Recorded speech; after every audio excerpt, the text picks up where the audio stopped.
Yaşanmaz dünyanın ne tadı ne tuzu kaldı.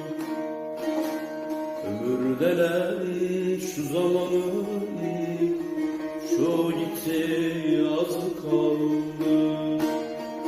Yaşanmaz dünyanın ne tadı ne tuzu kaldı. Ömür denen şu zamanın şu gitti yazı kaldı.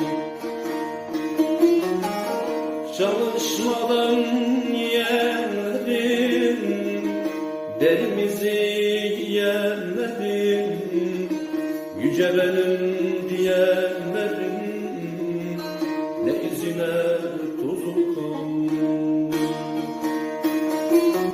Bizden geçilen kardeşler dönen gidizi taşlar sıvıştı yâre yoldaşlar ne özüne sözü kaldı.